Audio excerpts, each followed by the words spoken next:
Poaceae अथवा Gramineae कुल एक बीजपत्रीय पुष्पीय पादपों का पांचवा सबसे बड़ा पादप परिवार है, जिसके पादपों को सामूहिक रूप से घास भी कहा जाता है। इसमें बांस, दूब, राई, मिलेट्स आदि के रूप में 780 जेनरा व 12,000 स्पीशीज शामिल हैं। छोटे बीजों वाली वार्षिक घासों का सामूहिक समूह मिलेट्स हैं, जो फसलों के रूप में उगाई जाती हैं।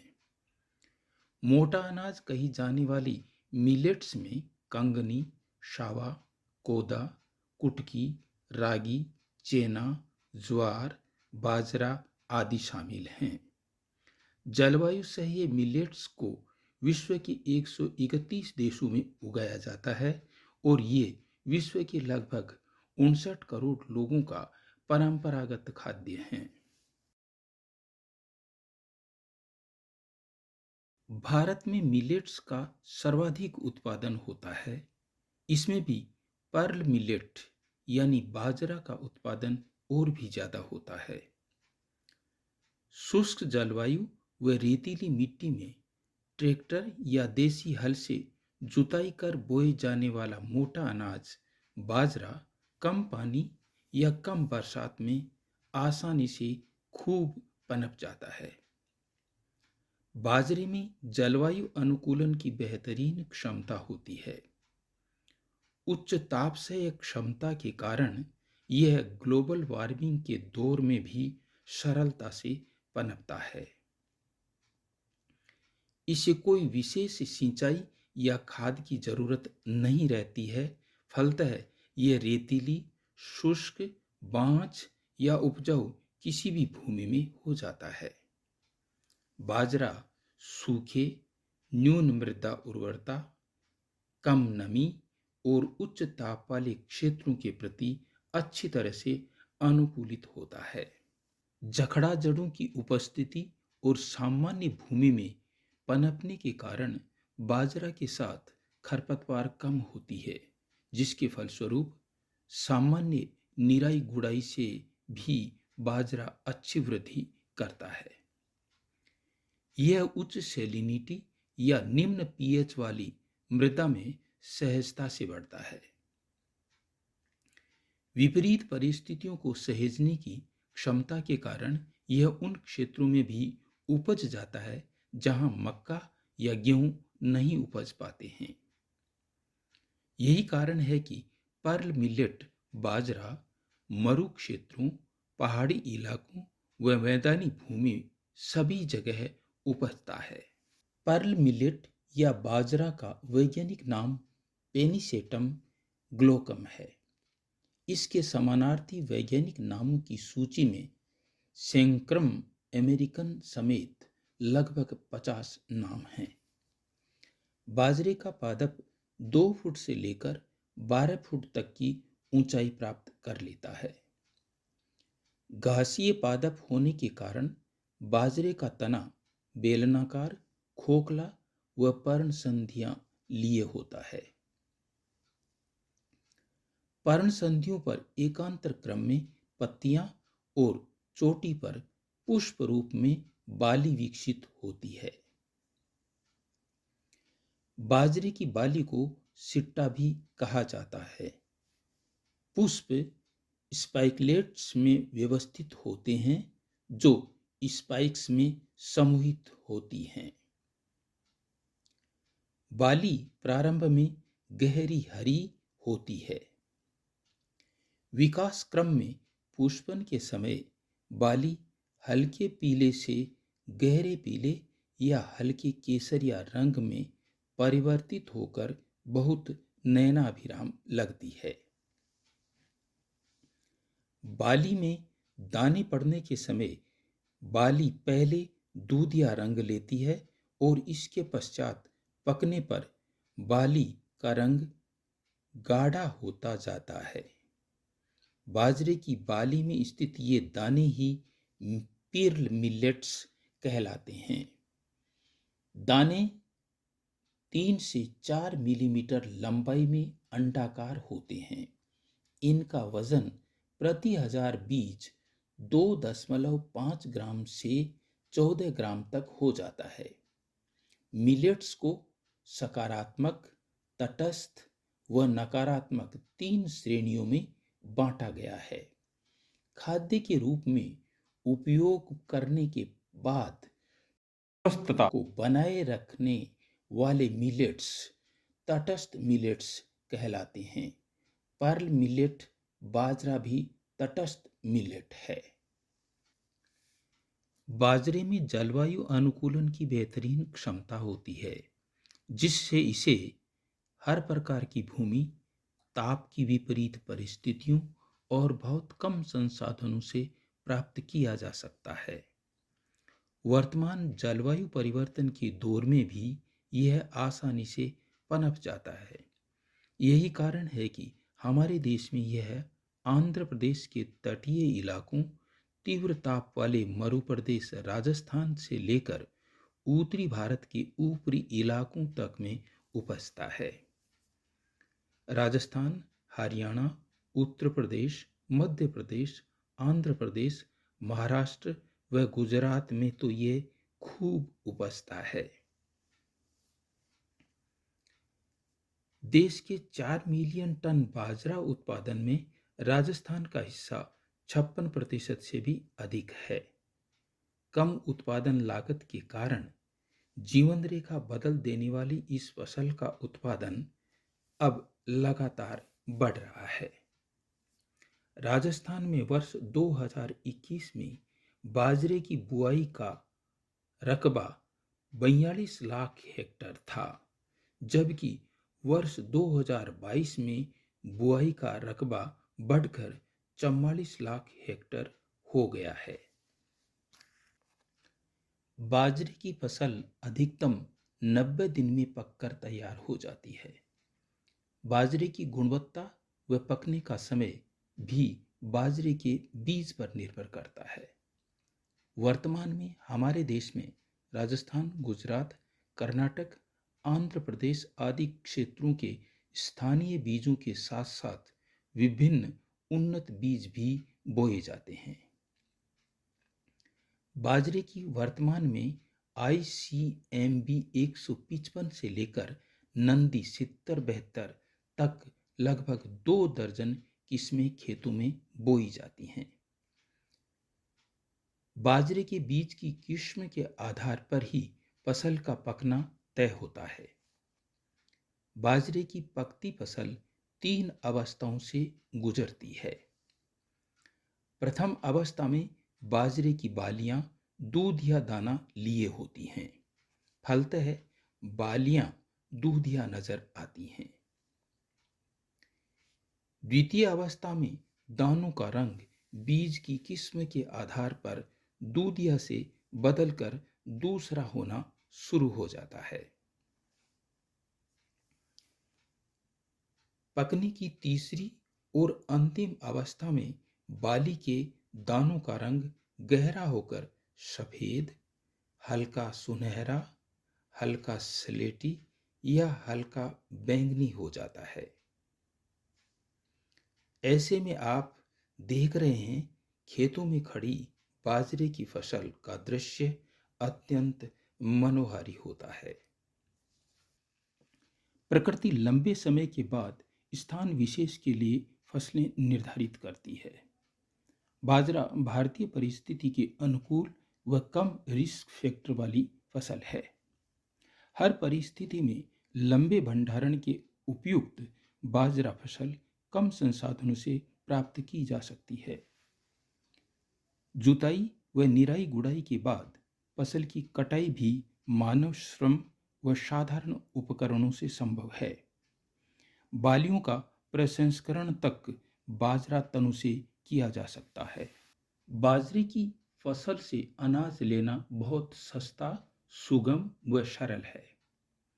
बाजरे की बालियों अर्थात सिट्टों को दराती की मदद से तोड़कर पीठ पर बंधी झोले में डाला जाता है, जिसमें से उन्हें एक बड़े पात्र में उड़ेल कर खेत में एक नियत स्थान पर इकट्ठा किया जाता है।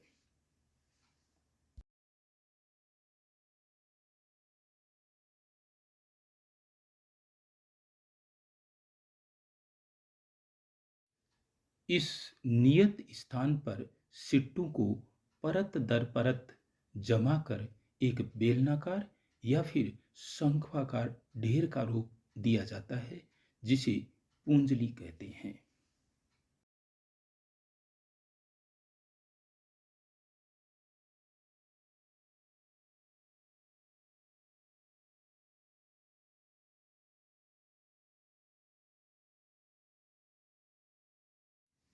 सिट्टों व दानों के प्राकृतिक प्रसंस्करण हेतु इस पूंजली को बाजरे के ही तने के गुच्छों से ढका जाता है। इससे सिट्टू के डंठल की गर्मी से दाना पूरी तरह से नमी मुक्त हो जाता है। फलतः दाना न केवल स्वादिष्ट हो जाता है, बल्कि सूक्ष्म जीव मुक्त भी हो जाता है। लगभग 15 दिन बाद ढकी हुई पूंजली को खोलकर थ्रेशर विधि से दानों को अलग कर लिया जाता है। यह कार्य थ्रेशर से या फिर परंपरागत खलिहान विधि से किया जाता है। यही अलग किया हुआ दाना मोटे अनाज मिलेट के रूप में हमारे खाद्य के लिए हमारे खाद्य भंडार में पहुंचता है।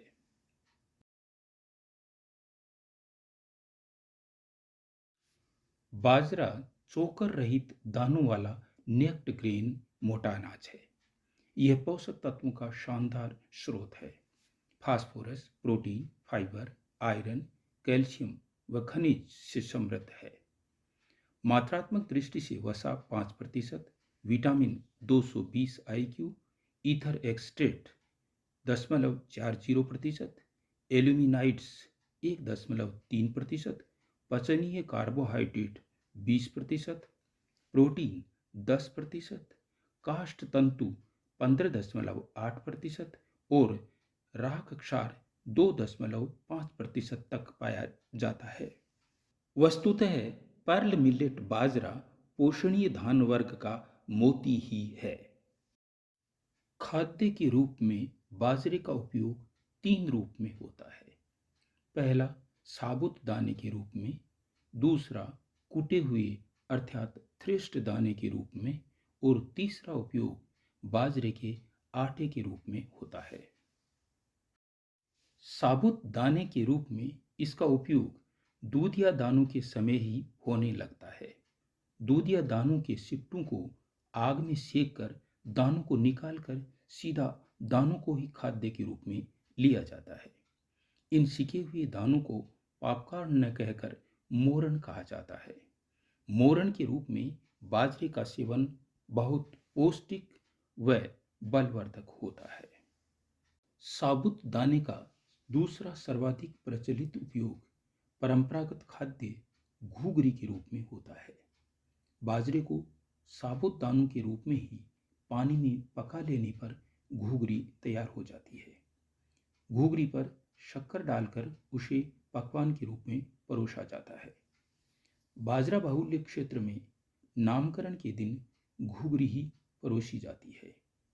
कई जगह आज भी धार्मिक उत्सवों, विवाह भोज आदि में शगुन के रूप में घूगरी परोसी जाती है। बच्चों के लिए यह बहुत ही पौष्टिक डिश होती है। कूटे हुए या थ्रेश्ड बाजरा दाना को सादा पानी, नमकीन पानी, छाछ या दूध में पकाकर भी खाया जाता है। कूटे हुए बाजरे को सीधा सादा पानी या नमकीन पानी में पकाकर दलिया बनाया जाता है, जिसे दक्षिण में कंबन छोरू कहते हैं। कूटे हुए बाजरा दाना को छाछ में पकाकर भी खाया जाता है। इसे राबड़ी बनाना कहते हैं। राबड़ी को दही या छाछ के साथ मिलाकर बाजरे की रोटी के साथ खाया जाता है। यह हमारे देश में लगभग सारे उत्तर पश्चिमी भारत में परंपरागत खाद्य और पेय है। बाजरे के कूटे हुए दाने को दूध में पकाकर खीर भी बनाई जाती है, जिसे मीठा डालकर सेवन किया जाता है। कूटे हुए बाजरा दाना को किसी अन्य खाद्य के साथ पकाकर भी स्वादिष्ट डिश बनाई जाती हैं। बाजरा के कूटे हुए दानों को मोठ, मूंग, चना आदि में से किसी दाल के साथ मिश्रण बनाकर पकाने पर परंपरागत खाद्य खीचड़ा बनता है। उत्तर पश्चिम भारत में खीचड़ा परोसना बहुत बड़े स्वागत का सूचक माना जाता रहा है। पिछले कुछ वर्षों तक बारात को पहला भोज खीचड़ा और शक्कर का ही दिया जाता रहा है। खीचड़ा घी व शक्कर डालकर खाने पर अत्यंत पौष्टिक व स्वादिष्ट डिश बन जाता है। खीचड़ा देवीय प्रतिमाओं के भोग लगाने के लिए कर्माबाई की याद दिलाता है, तो यह रोगी के लिए हल्का भोजन भी है। खीचड़ा को गर्मी के मौसम में छाछ या दही के साथ, तो अन्य मौसम में दूध के साथ भी खाया जाता है। बाजरे का सर्वाधिक प्रचलित उपयोग बाजरे के आटे के रूप में है। बाजरे के आटे को भूनकर उससे विभिन्न मिष्ठान बनाए जाते हैं। इनमें परंपरागत पवित्र भोजन लापसी प्रमुख है। भुने हुए आटे में कढ़ाई में ही गुड़ पानी मिलाकर लापसी तैयार की जाती है। लापसी को घी डालकर परोसा जाता है।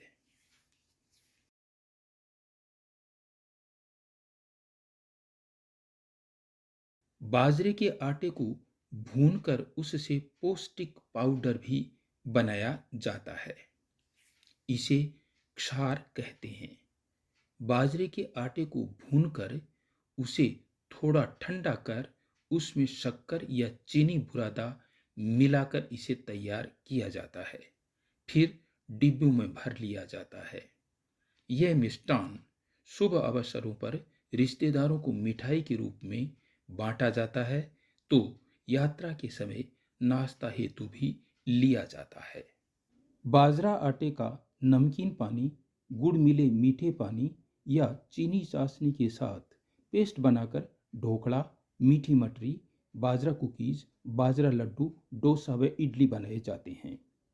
बाजरा आटे का सादा पानी में पेस्ट बनाकर उसे पतला वृत्ताकार आकार देकर तवे व आग में सेक कर ब्रेड का रूप दिया जाता है। राजस्थान, पंजाब व हरियाणा में इसे बाजरे की रोटी कहते हैं। महाराष्ट्र में बाजरे की भाकरी, गुजरात में बाजरा नो रोटलो व कर्नाटक में सज्जे रोटी कहते हैं। बाजरे की रोटी नाश्ते में चाय, दूध या दही के साथ ली जाती है, तो दोपहर के भोजन में इसे सब्जी, कढ़ी, गुड़ शक्कर के साथ लिया जाता है। साय के भोजन में इसे राबड़ी या दूध के साथ लिया जाता है।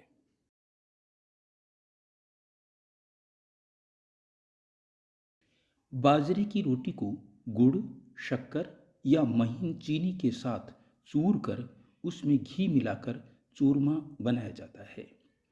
बाजरे का चूरमा परंपरागत मीठा व्यंजन है।